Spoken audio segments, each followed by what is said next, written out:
Je, mashambulizi haya ya Baghdad ni mwanzo wa vita kubwa zaidi Mashariki ya Kati? Na kwa nini Iraq imeanza kuingia kwenye mgogoro ambao awali ulikuwa kati ya Iran na Marekani? Leo tutaeleza kinachoendelea hadi sasa, sababu za nyuma ya mgogoro na ni nini kinaweza kutokea siku chache zijazo.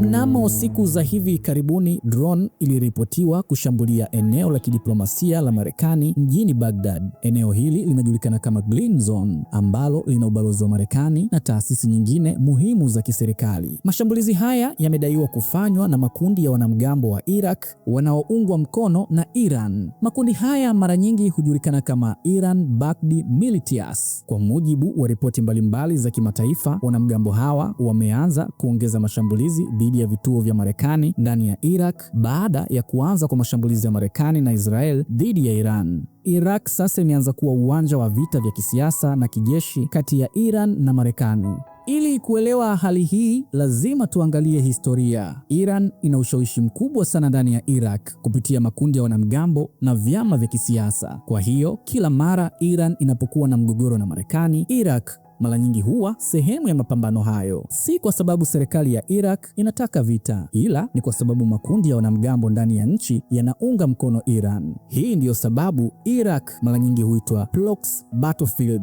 yaani uwanja wa vita usio wa moja kwa moja. Na sasa baada ya mashambulizi ya Marekani dhidi ya Iran, wanamgambo hawa wanaona ni wajibu wao kulipiza kisasi kwa kushambulia malengo ya Marekani ndani ya Iraq.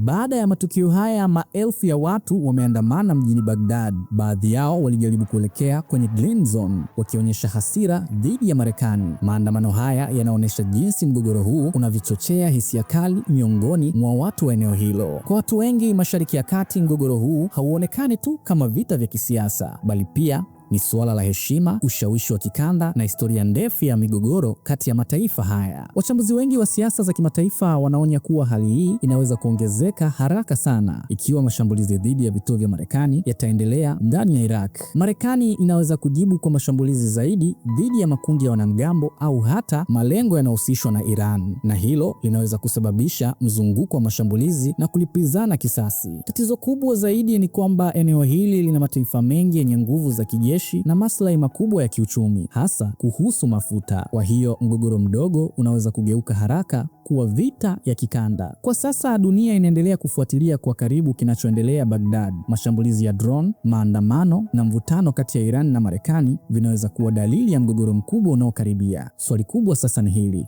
je, mataifa haya yataweza kupunguza mvutano kabla hali haijawa mbaya zaidi, au dunia inaelekea kushuhudia mgogoro mwingine mkubwa Mashariki ya Kati? Usisahau kulike video hii, kusubscribe kwenye channel na kuandika maoni yako. Na hii ni Usiyojua na Avidan.